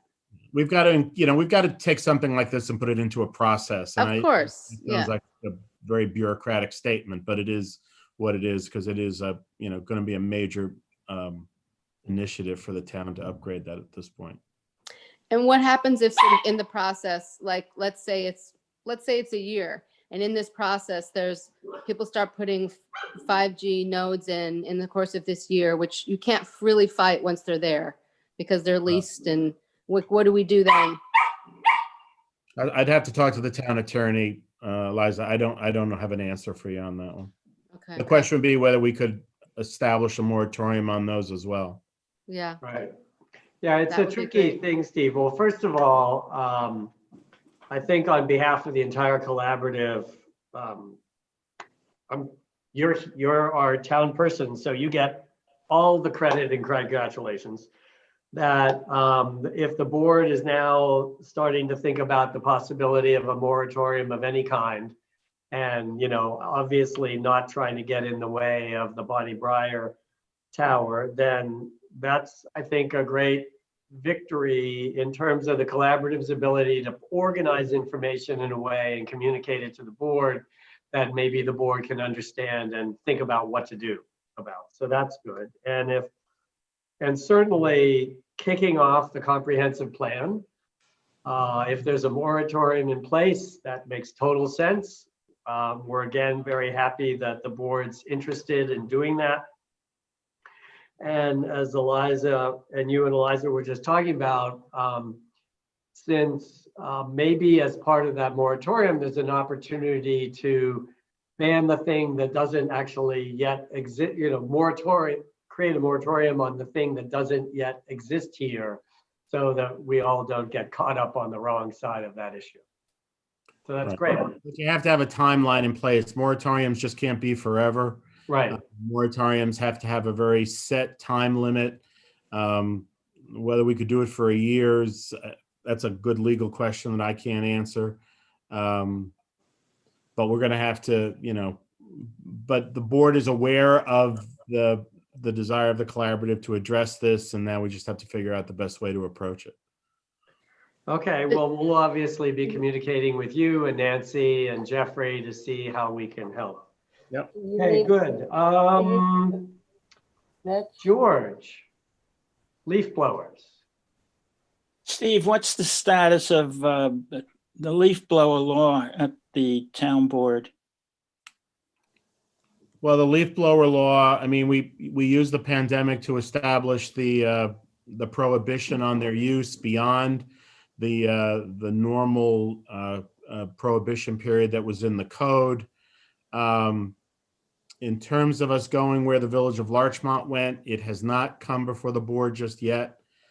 So I would imagine it will by the end of the year, but it has not yet, George. Is the town aware of what the village of Largemouth has done? Yes, they are completely aware of what the village of Larchmont has done. I think the last thing that came out of the collaborative, and Mitch, correct me if I'm wrong, there was something a couple of months ago now, which talked about our conclusions, and we talked about harmonizing regulations. Well, the effort to create regulations that would be the same in the two villages and the town, that failed. We now have the village with its law, and I think I'm wondering if we ought to redevelop the position of the collaborative, given that the village of Largemouth has done its thing, which might mean making some adjustments to the last piece of paper that went out, which I think it was headed proposed harmonized regulations. Well, that's kind of out of date. Mitch, I think we probably ought to redraft that, given the current situation, and have it run through the collaborative and see if we can come up with a revised version and send that up to the town. And then I think the town ought to have somebody come up there and present our position and defend our position. Well, George, I think that's a great idea. One of the things that we want to do and haven't been able to is we'll need to reach out to some of the Largemouth Environment Committee folks and get some of their presentation materials that they used to the Largemouth trustees. Getting a link to a Zoom meeting video is probably not a piece of effective communication for our town board members. So we really need to get something that's boiled down. It's, as Eliza knows, if it's longer than 3 pages, absolutely no one will read it. 1 page would be even better. That's really targeted about what I've heard the board thinks are key issues. And one of those was they didn't seem to know about the environmental health hazards of the blowers, which I know to all of us that seems strange, but that's what I've heard. The other thing is that they were very concerned about the economics of getting rid of gas blowers. And was this going to be a burden to homeowners? Was this going to be an undue burden for gardeners? And again, we've asked this question to the LEC folks, and they really haven't been able to deliver anything back to us yet that is helpful. But we have to try again because, George, I agree with you. We ought to redraft what we're thinking about, and we'll do the thing about sending it around again. But if we don't have better backup on these issues, it's not clear to me the board's going to pay attention. Well, I think the board will pay attention if we say we want to come down and make the presentation. What they do with that is, well, you're right. We have to have a backing for what we propose. But do we know exactly what it is that we would propose at this time? I don't think so. I think, again, maybe what we need to do is do a little bit more reaching out to some of the town board members. They may need some of our education first before going back to them. Because as you know, because we've been there, one of the board members that regularly attends doesn't think that the electric blowers are strong enough. So maybe we need to reinforce that aspect of it as well. I think we need to do our homework and give them the information that will help them, educate them. And then as we were hearing earlier, we need to figure out what the goal is so that we can convince the board to modify their environmental behavior. All right, how are we going to get that done? Who would like to help us on this? I know a number of us have worked on this in the past. Well, I'll certainly work on it. Okay. Mark? Okay, I think we'll reach out to some of the same people who have helped us in the past on this one. Mark Carell, where are you? I think he had to leave early, but we'll get Mark Mark. was very helpful the last time around. Yeah, I'll have to dig out the list, George. I'm sorry I don't have it at the moment. All right, the last item is Largemouth Mamaroneck Joint Garbage Disposal Commission. Karen, you're up. Thanks, Mitch. And also just want to acknowledge Ariel from MHS. Thanks for joining us. Ariel is a student with the original Civic Research and Action program. I probably got that wrong, OKRA. But she and her fellow student, Cameron, are very interested in following our composting initiative, our food waste recycling program, and also finding out more about curbside collection, right? So that's why she's joining us, and I'll be speaking with both of them via Zoom on Thursday as well. So just welcome, and so glad to see you. But I thought maybe, you know, by way of introduction as well, I just thought maybe we should update everybody who hasn't had the opportunity to find out. I think George Latimer had alluded earlier when he was on that the county has moved forward with this new program called the Residential Food Scrap Transportation and Disposal Program, where the county is basically offering, you know, to lower the cost for municipalities to divert their food waste, and, you know, providing tangible financial incentives to do that. So they're doing that by they're contracting out with suburban carting to haul food scraps from municipalities that would like to participate in this program, and they're lowering the cost for doing that by you know, the basically offering two pricing structure, where currently in our joint municipalities of Village of Largemouth, Town of Mamaroneck, you know, suburban carting has been coming to pick up from Maxwell Avenue Recycling Center, and we've been contracting this out separately, right? So our municipalities have been going above and beyond what others have been doing. We've been among the first to have this food waste recycling program on a voluntary drop-off basis for 3 years. Suburban carting has been coming to pick it up, and we've been paying them, right? But now the county is offering to to provide to cover the costs for suburban carting. If we wanted to continue with the same to status quo, basically where we have suburban carting come and pick up the food scraps, instead of paying $600 a month that as we've been doing, the county would cover the cost.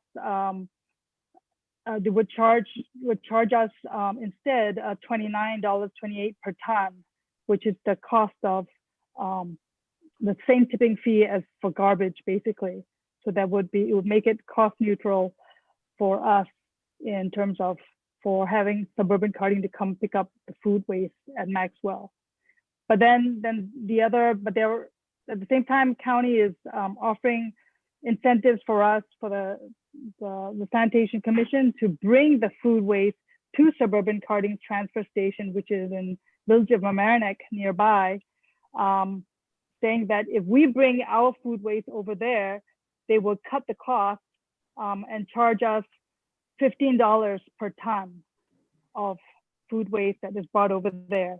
And then when we get up to 20 tons in a calendar year, after that, the tipping fee would be cut even further to $10 per ton. So they're basically offering different ways. They're trying to incentivize municipalities to really to divert food waste, first of all, to divert food scraps from the waste stream. But they're also encouraging municipalities to find a way to bring the food scraps to suburban carting transfer station and, to divert as much as possible. So now the county has already approved intermunicipal agreement for this pricing structure, it was approved by the County Board of Legislators just last Monday, October 5th. And so they're going to be reaching out, they're going to be posting this information to all municipalities. Steve, may have already been at a meeting with the county where they might have hashed out all the details. But so it's a voluntary agreement for municipalities to want to participate in this. So it's up to our municipalities to decide if they want to do that. But basically, it lowers the cost for us. If we join this, it's voluntary. If we join this new agreement with the county, we have cost savings. But it also gives us a chance to consider curbside collection of food waste, whether that makes sense now. And I think some of you also know that there's the proposed amendment to the solid waste law that there's going to be a public hearing on this on October 26th, where we're going to be doing the proposal to just make curbside collection of garbage the default, but of course with exemptions for elderly people and perhaps disabled people as well. So I think that is also an important consideration, because in order to consider curbside collection of food scraps, we need sanitation staff to be freed up from, we need that flexibility of sanitation staff because we're not going to be hiring new people. We need to be able to shift them to do other things.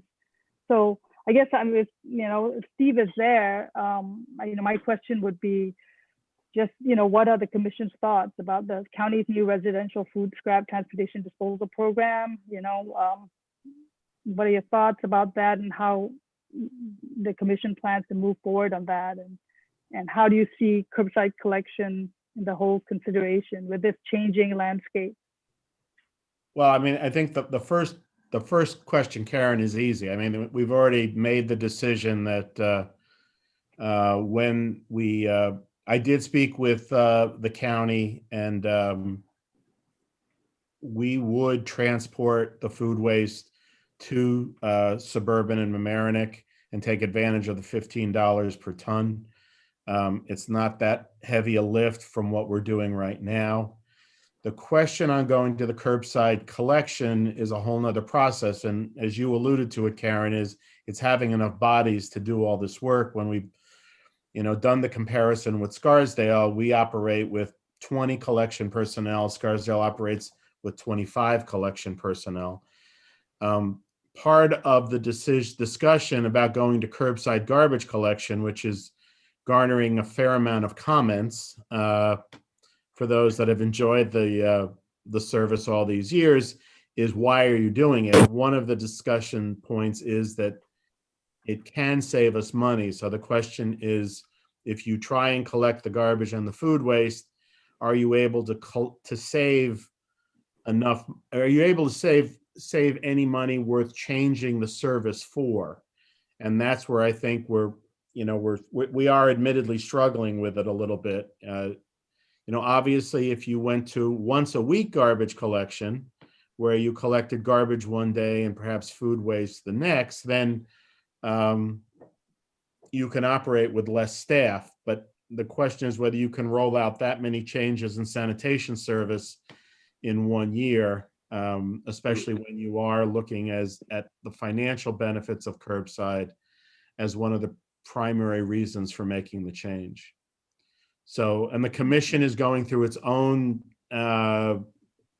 reevaluation of itself right now as to how we're going to operate going forward.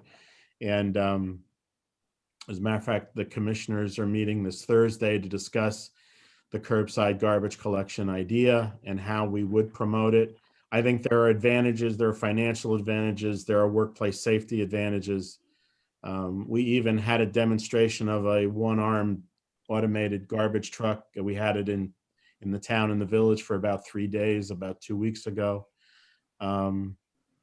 So the question is going to be how much we walk before we run with this idea of the curbside collection of the food waste. But in terms of transporting it to suburban carting, that decision's already been made, and we just need to get the details from the county and suburban as to how they will accept it, when they will accept it.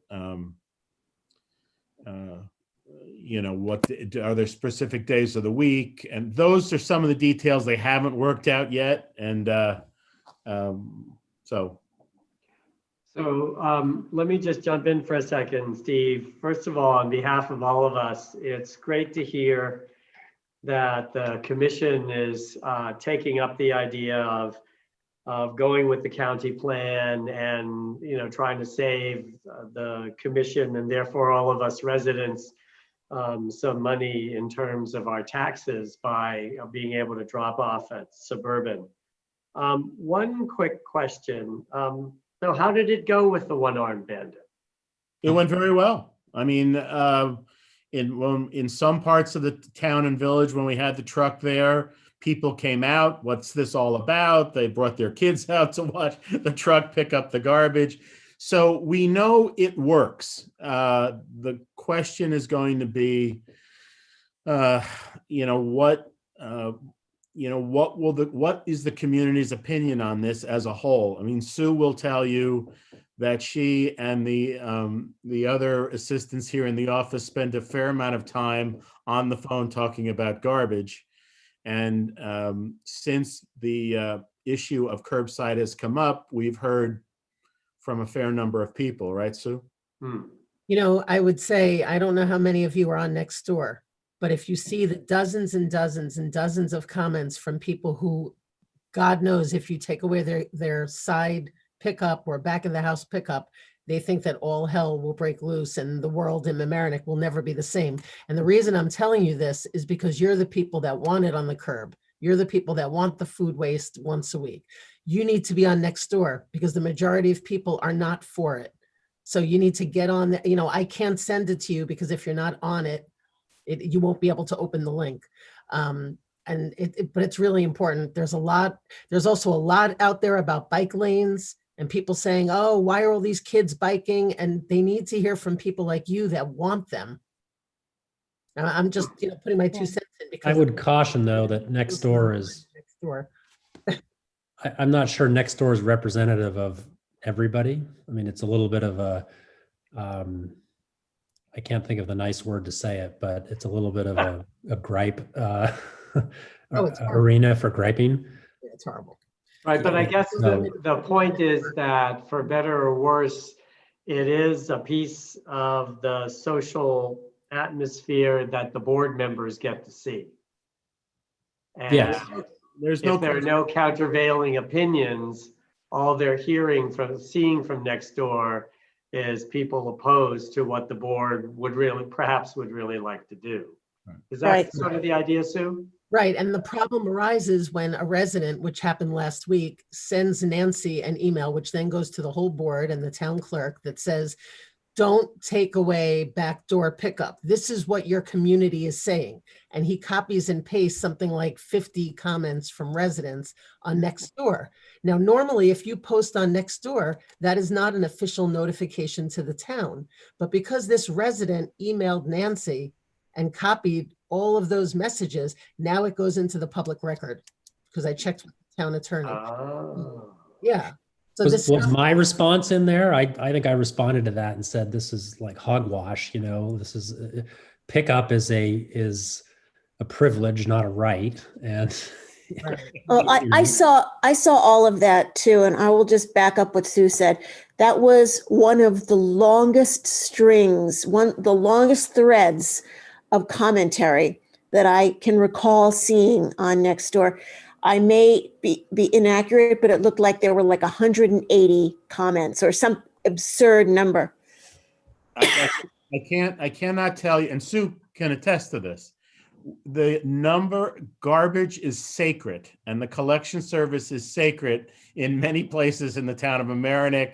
And I've been laughing with Nancy and Lorraine. We are venturing into uncharted territory. So Sue's right. If it's important for the two boards to hear from the other side that curbside collection does not mean the end of the world, does not mean that, we'll be plunged into darkness, that it opens up other opportunities for us to take a look at garbage collection, whether it's curbside food waste, whether it is pay as you throw. It opens doors for us because now we don't have the same logistics of collection as we did before. And people raise points that hit a nerve, for instance, well, all these cans will be on the street all day long, or, the raccoons population will quadruple and there'll be raccoons marching up and down the streets. It just opens up those types of things. So again, Sue's right. They need to hear from the other side as to the opportunities that curbside collection can open for us to expand and expand the service in areas like food waste collection. So Karen and Arlene and some of the others here on the call and who have been active in this, there are not a lot of days left between now and Monday. And maybe you guys want to, put your heads together in the next couple of days, loop me in when you're ready. And maybe we need to create some sort of an active effort here, whether it's on particular sites like Nextdoor or doing other things in terms of planning how to testify at the commission. But I guess one of the things I'm hearing is that we don't want the commissioners to walk into the hearing on the 26th feeling this giant burden, because if all they hear is the negative side, it won't matter how many of us want to testify on the 26th, nothing good will happen. Right. You have a little thing. It's not Monday. It's a week from next Monday. Right. And it's a joint hearing of the town and village board. Okay. It's the decision was that the full complement of both boards need to discuss and hear this. That's how important it is. Yeah. So now my question also is, does it make sense for us, for the collaborative to be coming out with a position on this? Does it, would that be an advantage to that? Or, just as many residents who want to express that support for this to kind of counter out the negativity? I mean, or both, where we have lots of, not only us, those who want to support the idea of curbside collection being a default in order to enable other opportunities. A lot of us saying that, but plus a collaborative response. Does that, Sue, what's your thought? I mean, I honestly think that, you know, the town board knows that the collaborative feels this way. So if you're, I mean, maybe Steve would know better if it's good for you all to come or to zoom in to the actual meeting on the 26th. But in terms of, you know, starting a thread on Facebook or Nextdoor, I think each of you have at least 2 or 3 friends or neighbors that feel exactly the way you do. You know, we tend to have friends that have similar values. So either a couple of neighbors or a couple of friends whose names the collaborative doesn't know, that goes in and says something, either on the 26th, on Facebook, on Nextdoor, or all 3. I love Larchmont is very, very popular. There's comments there all day about every, you know, topic. So I just think it's important, you know, and by the way, there's big threads about the leaf blower thing too. What Village of Larchmont is doing next year, and should the town do it? So there are some people, and I don't know who these people are, but there are some people saying very positive things. It's not all negative. We just need more positives. What's the site where all of this is? I've missed it. It's really all of them. I mean, it's Nextdoor. If you scroll through Nextdoor, within minutes, you're going to find something about backdoor, side door garbage pickup. There's a few different people who have started threads on it. And then there's, like June said, maybe 100 comments to each one. That's Nextdoor. On Facebook, I've seen, it was probably Love Larchmont. I don't know, I have to check. But, you know, it's out there. I mean, Facebook and Nextdoor are huge.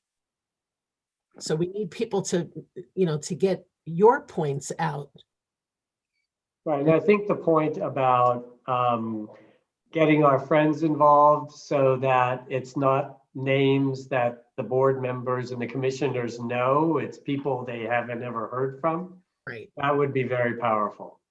Exactly. Steve, Yeah. has the commission or the town done any estimates as to, based on the number of people that are currently, you know, providing food scraps, what would happen if the whole town had that available? What sort of numbers do you think would come up? Do we know how many people are currently providing food scraps to Maxwell? I don't know a number of people. I mean, you know, from the weights that we send you. Right, we know weights. Yeah, I mean, we're collecting about 7 tons a month. Right, but we don't know how I many. don't know the number of people. Do you think it would be worthwhile, well, to do a survey on a given week or a given day, like Saturdays or Mondays, whatever days are heavier, to get a count? Would it be helpful for a high school student to be, you know, an intern as a project? I mean, it certainly is information that we could use. I do think, when we have discussed the curbside collection of food waste, what we've had to grapple with is what the numbers would be. I mean, we've been following Scarsdale really because they're the only ones that are doing it full scale. Greenberg has started a pilot program. Rye is, for whatever reason, limited their program to 150 homes. And that has not changed since they began some months ago. You know, but I think if you look at recycling rates, I think we tend to recycle more than Scarsdale does. So whereas they have, on a weekly basis, they average about 400 homes that they're collecting food waste from, even though they have 1,100 subscribers. I think our numbers would probably be higher. And that goes to the issue of how do we collect this? What are going to be the logistics of moving this material from the street to suburban carting? And that's where the cost becomes an issue. If we can do it with 2 or 3 people over a Monday and Tuesday, I think we can do it. But that's why what we talked about, your opinion is very important, is the other side of that coin is, can we still enjoy the same savings from curbside collection if we decide to do food waste? The answer is probably not, unless we do 1 day a week garbage, 1 day a week food waste, because then we can use the same staffing, the same head count of people. What's interesting up where I live, and I live in Murdoch Woods, is before COVID, I would say 50% of the houses put their garbage out on the curb. About 50%. Now, obviously, 100% do. I've yet to hear anyone comment except for one person who has a gravel, long driveway. That it's, a pain at 6 o'clock in the morning when it's raining. But given that, I wonder whether or not the town, it's a little late, would do a survey, whether it be Monkey or whatever, on one of these, e-blasts that you do to all your people, asking the question. Come right out and say, did you really mind the last 6 months during COVID? Not what's going forward, but did you have a problem with it or whatever? It needs some language. I understand that. Well, that could be an after action item after the hearing too, to truly gauge the opinion of the entire community. And in terms of the resident that complained up in your neighborhood, we actually are looking at one is, as Karen, I think, mentioned, the law that's been drafted for consideration includes an exemption for senior citizens over 70 years old. The other thing we're looking at is a smaller can on wheels that virtually anyone can roll to the end of the driveway. The town has a couple of issues with the homes along Fenimore Road. Some of them have very, very long driveways. But as a general rule, we have these 30-gallon cans we're looking at that if you're a senior citizen and you live alone, you can even probably move that can out to the curb. So, but the idea of a survey, Mark's not a bad one. Well, I'm just asking because, we did, and I'll bring this up, Karen, we did ask, we don't have a feeling for how many people or how many kits were sold. All we have is very good weight data, very good cans. We've got a history. It did go up in time, but it's sort of stabilized. And we understand that a certain number of people may have gone to composting in their backyard. So instead of going up, it's stable as new people have joined. We're not sure. But I think the fact that it's been sustained through COVID is remarkable. Yep. Well, Steve, you can't even go by the sale of the kits, Mark, because we now notice a lot of people come in with their own plastic bags. They use a 5-gallon bucket, they use whatever. So, we have the number of kits that we've sold. We do know that number, but I think there are more people than that are coming to the depot. So maybe Steve, Karen and I and our committee will talk about maybe coming back with survey, some sort of discussion with you or Mitch or whatever to do a survey after the 26th. That's fine. I think that's a great idea. Right. Okay. Steve, just really quickly, back to your data points about Scarsdale. So they've got 1,100 subscribers, but they think only about 400 homes are actively participating. What do you think their average weekly on composting is? Any idea? Tonnage? You mean their tonnage, Mitch? Yes. Oh goodness, I have no idea. Okay. I have no idea. No problem. Because they're still running. You can find that out. Yeah. Well. That'd be interesting to know. Okay. Yeah, I can find that out. Right. And sorry, just one last thing. You said you're meeting, Steve, with the commissioners on Thursday. Now, is this a public meeting or? Well, any meeting of the commission is public. It's really, it's a discussion of what the logistics will be on how we're going to conduct the hearing.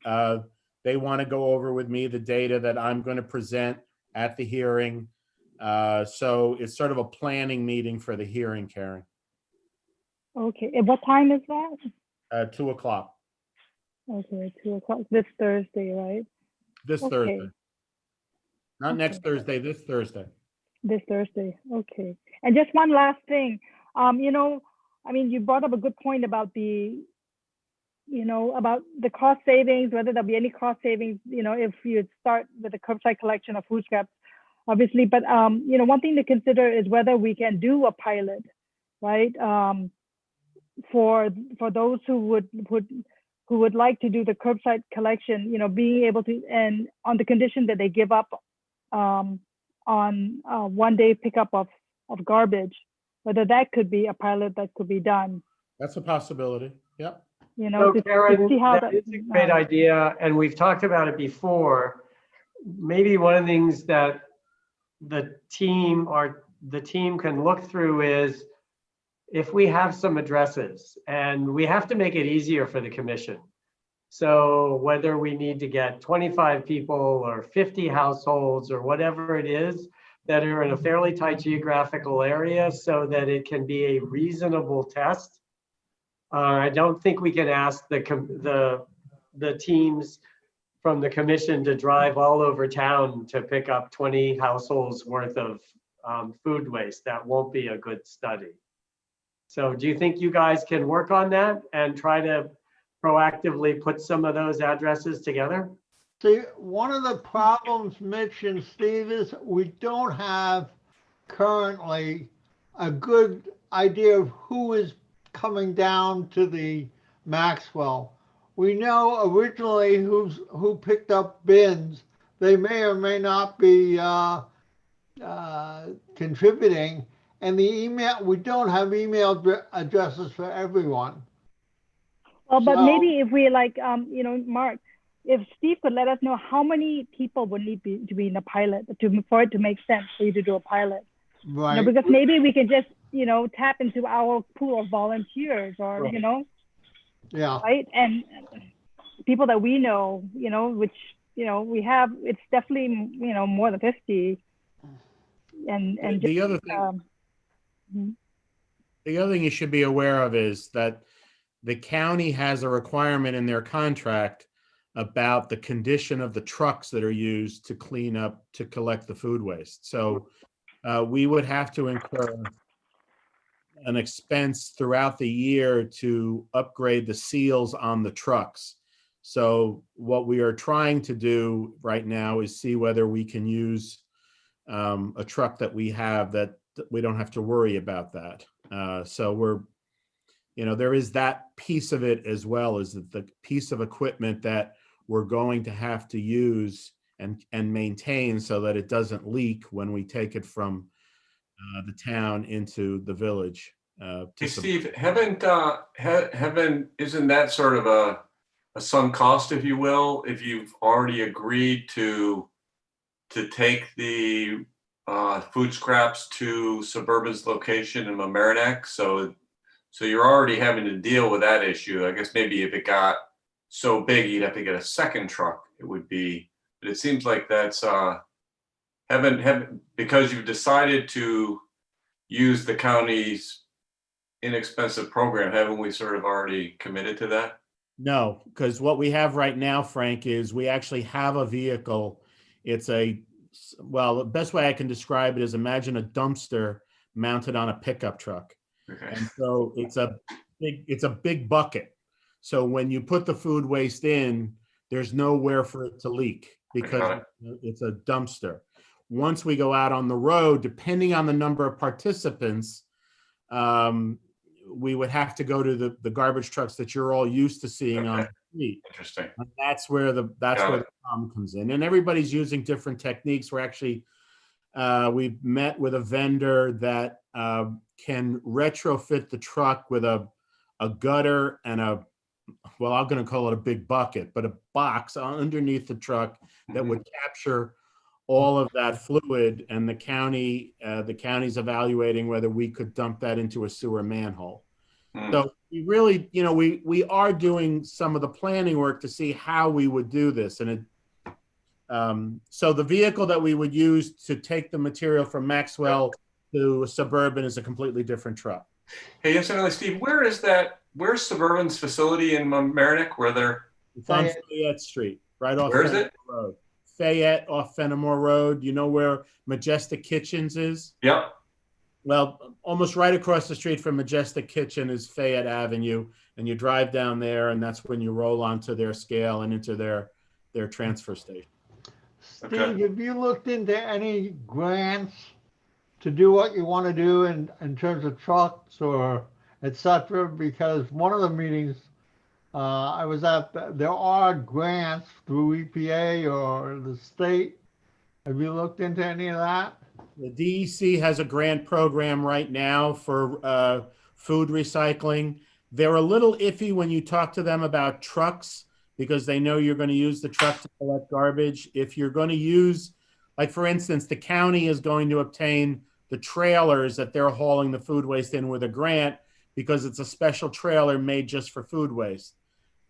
We could use the grant for buying receptacles. We could use the grants for development of the depot.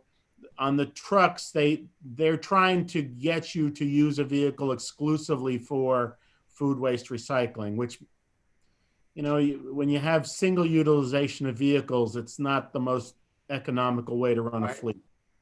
But yes, we are aware of the grant program, Mark. Okay. All right. Well, it's about 8:15.